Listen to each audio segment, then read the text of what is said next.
O presidente Lula decidiu aumentar mais uma vez os impostos do PIS/PASEP e COFINS sobre gasolina e etanol. Com isso, os combustíveis devem ter uma alta de 22 centavos por litro já a partir do próximo sábado. Com o início de junho, o preço da gasolina já tinha aumentado 21 centavos por litro, com a mudança na forma de tributação do ICMS. E em fevereiro, a equipe econômica do petista já tinha autorizado uma outra elevação de tributos. Então, para reduzir o impacto do aumento com a volta do ICMS, o governo criou então um imposto sobre a exportação de óleo cru, com validade de 4 meses. Agora, com o fim do subsídio, Lula volta a aumentar o PIS/COFINS. Vamos mais uma vez à capital federal. José Maria Trindade, reoneração então dos impostos federais sobre gasolina e etanol. Essa medida de desoneração tinha sido tomada na gestão anterior, na gestão de Jair Bolsonaro, inclusive para controlar a alta de preços naquela ocasião. Previsão de aumentos é 22 centavos. Será que lá na frente a Petrobras vai tomar algum tipo de medida para segurar, para recuar o valor?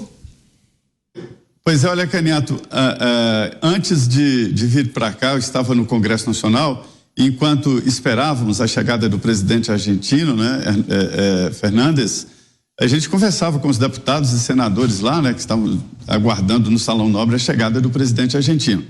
E este era o comentário sobre aumento de impostos, mostrando que este novo plano real, olha que exagero, o ministro da Fazenda disse que esse arcabouço fiscal, novo plano real, não é, isso é exagero.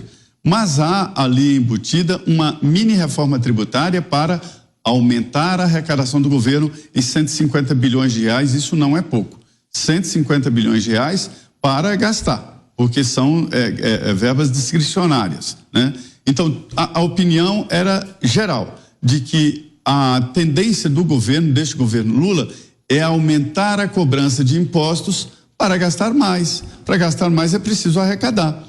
E o arcabouço fiscal vai fazer um papel muito importante nesta arrecadação. São vários puxadinhos, né? É cobrando das loterias, é cobrando das importações e assim por diante. E também para os combustíveis. É uma grana, principalmente para os estados, né? Estados e municípios. São impostos que deixaram os estados em dificuldade quando houve a redução. Mas não sou eu, todos sabem de que quando você corta subsídios, você está aumentando a carga tributária. E o aumento da carga tributária é numa fase da economia que acaba gerando um efeito em cascata. Porque para vender é preciso transportar. Para transportar, gasta-se combustíveis. Ou seja, isso também tem um impacto na inflação muito alto. E a gasolina e o diesel, né, são a base de todos nós. Todo mundo precisa ser transportado ou transportar. Ou seja, o efeito para a economia é muito danoso. Mas aí está escondida esta tendência do governo de aumentar a carga tributária, de aumentar o nosso imposto, viu? Certo, agora Roberto Mota, diretamente da capital fluminense. Mota, eu me lembro que em maio, o ministro da Fazenda, Fernando Haddad, durante uma audiência pública, ele chegou inclusive a tratar dessa questão e disse que a Petrobras poderia reduzir os preços dos combustíveis nos próximos meses, justamente para compensar eventuais aumentos dos tributos federais que estavam previstos já para o mês de julho. Não lhe parece estranho? Você aumenta o imposto, mas diz, não, lá na frente talvez a Petrobras possa reduzir o preço. Não sei, parece que são medidas contraditórias. Não faz sentido algum. Na verdade, o preço dos combustíveis é influenciado principalmente por 3 fatores. O preço do petróleo no mercado internacional é um preço determinado pelo mercado.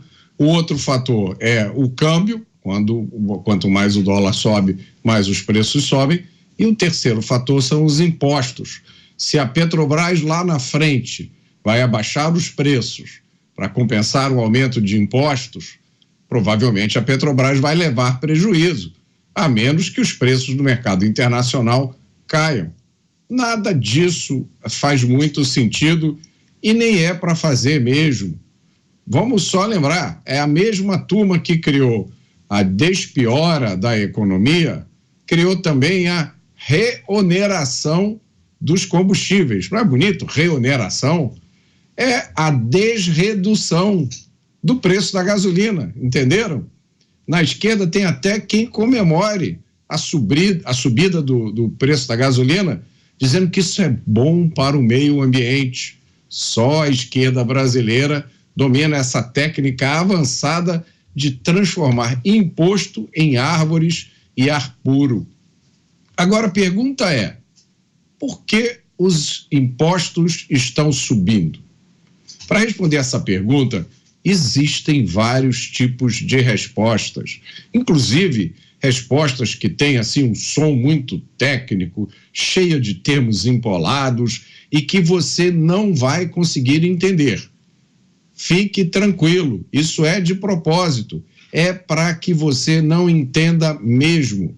Porque, na verdade, existe uma resposta simples, direta e honesta, que é a seguinte: o Estado não tem nenhuma fonte de dinheiro a não ser os impostos que o cidadão paga. E alguém tem que pagar a fatura de todas essas viagens com hotel de luxo no exterior. Pois é, agora Cláudio Dantas, da Capital Federal. Dantas, o governo vai se utilizar da Petrobras, uma empresa poderosíssima, um dos principais players internacionais quando falamos na produção de petróleo. Quando ela precisar de recursos, os combustíveis sempre poderão ser a salvação para o governo federal. Eu fico pensando na dificuldade daquele investidor que tem um volume substancial de ações na Bolsa de Valores da Petrobras, né? Coitado do investidor, Daniel. Você foi no ponto. O Haddad disse há pouco tempo que, sim, sempre que houver necessidade, em caso de aumento aí descontrolado dos preços dos combustíveis, o governo pode vir a atuar. Atuar significa colocar a mão na Petrobras e reduzir na marra. A gente teve uma redução recente de 13 centavos. Ela ficou para trás com esse aumento que agora teremos de 22 centavos. É que eu estou falando especialmente da gasolina, né? Como você mencionou, tivemos em junho 21 centavos, já um outro aumento, e lá em fevereiro 47 centavos. E que é importante notar aqui, este aumento de agora é o aumento consequente de uma MP que modificou ali o cálculo do PIS/COFINS, lá em janeiro, foi uma das primeiras MPs do governo. Isso foi até ao Supremo, o Supremo reconfirmou a validade da MP e deu ali 90 dias para começar, como fosse uma transição, para começar a valer essa mudança, o que naturalmente vem e impacta dessa maneira o preço do combustível. Esse aumento nos combustíveis é o pior aumento que pode acontecer, porque ele impacta toda a cadeia produtiva. Então, este aumento ele gera inflação. É muito curioso, porque é o mesmo governo que vem pressionando o Banco Central, atacando o Banco Central, tentando a renúncia do Roberto Campos Neto para meter a mão na taxa Selic e baixar na marra. Não precisa baixar na marra. Eu já falei aqui, e quinta-feira teremos agora a reunião do Conselho Monetário Nacional, presidido pelo Haddad, que poderá estabelecer uma nova meta de inflação. Então, o que o governo vai poder fazer é aumentar essa meta, ou seja, aumentar a meta da inflação, aumentar a inflação, para poder a taxa Selic ser modificada pelo Banco Central, porque ele vai regular isso para que vai ter mais folga, vamos dizer assim, considerando um aumento natural da inflação, considerando uma realidade que já se impõe em função de questões como essa aqui do aumento dos combustíveis. Então, o governo, ele trabalha com o raciocínio de que quanto mais inflação, mais arrecadação. Só que a inflação, ela é o pior dos impostos, ela tem o efeito de reduzir o poder aquisitivo das pessoas.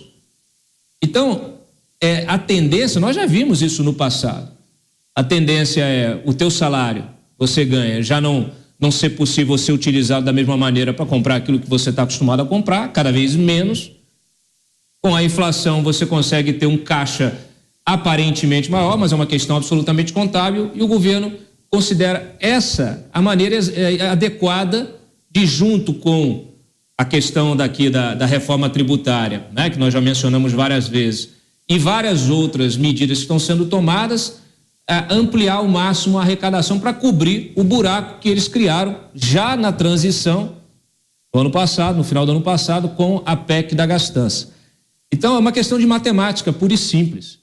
A Simone Tebet na semana passada disse: precisamos cobrir 150 bilhões, precisamos de arrecadação extra de 150 bilhões. De onde vai sair essa arrecadação extra? E pelo que eu sei, não é só 150 bilhões, 150 bilhões é o mínimo. Esse número pode chegar a 176 bilhões. Então, é uma grana que ela vai ter de sair de algum lugar. Como o governo não produz nada, quem produz é o povo, a gente sabe de onde vai sair. Pois é, agora, Tiago Pavinato, tem algumas ironias que só o Brasil produz para você, para a população. Fico pensando que quem comprou aquele carro popular mais barato, naquele programa a jato do governo, inclusive os valores já se encerraram, agora terá que gastar mais para rodar com o mesmo carro que ele economizou um certo dinheiro. Parece pegadinha, né? Parece, mas não é, porque não é pegadinha, quer dizer, é sacanagem mesmo com o povo. Isso a gente já falava aqui. Quando saiu esse plano imbecil do carro popular, isso já foi anunciado. O que vai bancar o carro popular? A reoneração dos combustíveis. Isso foi dito, é tragédia anunciada.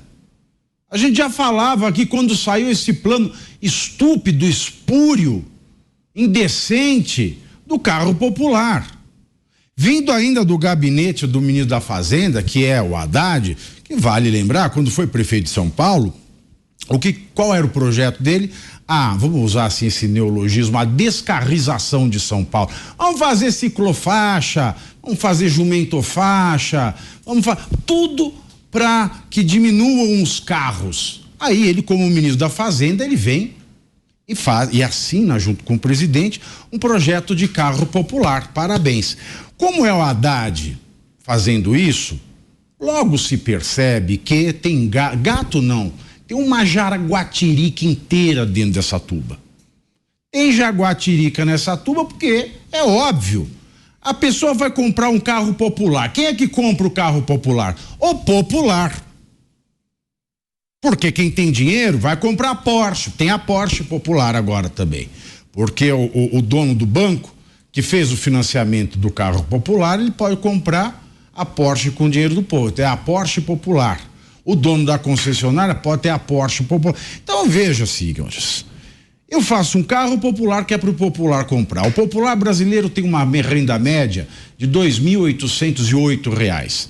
Vamos falar com uma pessoa que ganha R$6.000 por mês, vai comprar o seu carro popular. Ela pode compromissar até 1/3 do seu salário, então ela vai ficar pagando por anos e anos a fio um carro que dali a alguns anos, quando ela terminar de pagar, já não vai valer metade daquilo que ela pagou no preço da concessionária, porque se levar em conta o preço do financiamento, ela já perdeu 80% aí do seu negócio.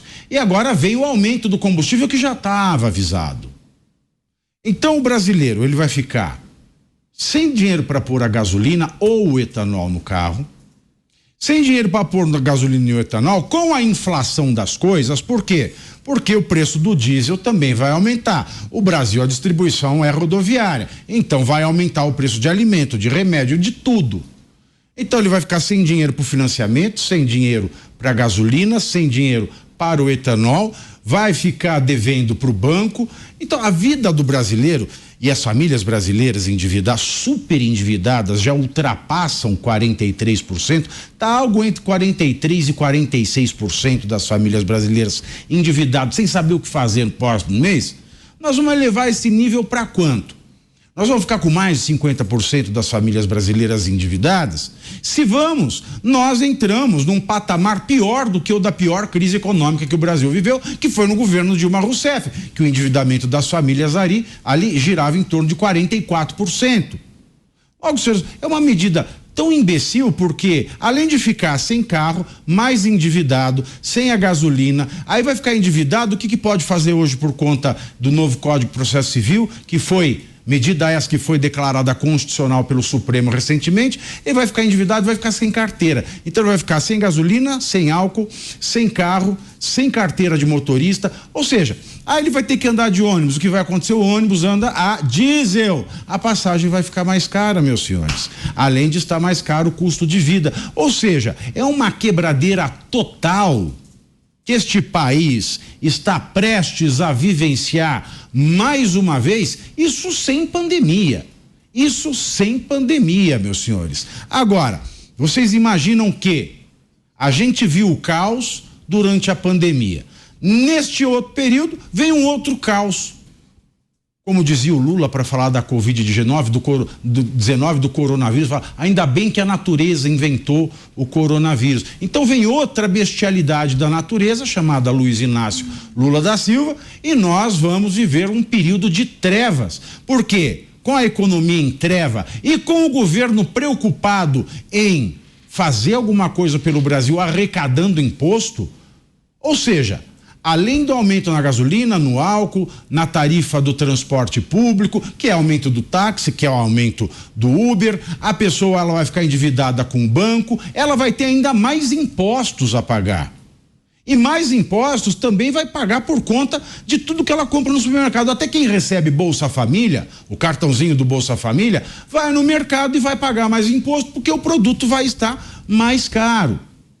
Então esta é a medida mais imbecil, repito, mais imbecil que poderia ser tomada por esse governo. E só não vê quem não quer. Eu não consigo assimilar como ainda existe gente que defenda esse presidente, que está muito claro, ele quer depenar o povo brasileiro que já não tem nada na barriga. Vamos voltar à capital federal. José Maria Trindade, ainda nesse tema, Zé, o governo tem tomado medidas que acabam se chocando, que caminham em direções opostas. Esse caso do programa dos carros populares, sendo sucedido pelo aumento de impostos, acaba sendo um bom exemplo dessa falta de linearidade na tomada de decisões? São chamados aqui os puxadinhos, né? Puxadinho é uma linguagem popular quando você não contrata nenhum arquiteto, não contrata engenheiro e decide aumentar um quarto na sua casa, fazer uma sala extra, transformar a garagem num outro ambiente, assim por diante. Esses puxadinhos, eles destroem a economia porque desequilibram. Se você puxa de um lado, acaba atrapalhando de outro. A economia ela é muito complexa e obedece leis próprias. Existem leis da economia como leis da natureza, como, por exemplo, a lei da gravidade. Ninguém pode contestar a lei da gravidade, nem através de um projeto de lei, né? A economia tem as suas leis e os puxadinhos desequilibram. E é o que está fazendo o Lula. Agora, veja bem o principal ponto negativo destes puxadinhos. Lula, através desse programa, vai financiar, vai beneficiar uma indústria que está em decadência no mundo inteiro, que é a indústria automobilística. As montadoras já não empregam tanto quanto antigamente, já não representam, nem representaram muito na vida inteira do Brasil, pouco se exportou automóveis, né? Então, esse dinheiro que está sendo gasto, investido, porque deixar de arrecadar é jogar dinheiro no setor da economia. O governo Lula está jogando dinheiro, financiando uma indústria que não emprega, poluente, que está em decadência. Se ele usasse de uma inteligência racional e de gestão pública e desse força a força, Daniel, teria investido estes recursos no agronegócio. O agronegócio é a nossa força de exportação e produção interna. A economia brasileira tem dois pés importantíssimos: o agronegócio e a mineração. E é aí que o governo devia apostar. E esta ficha que está sendo colocada aí em veículos, que é uma situação complexa, né? O carro polui, o carro já não está sendo beneficiado em nenhum país. Então, em vez de apostar nisso, tinha que apostar no agronegócio, por exemplo. Os puxadinhos atrapalham. Tá certo. Eu vou passar para o Cláudio Dantas.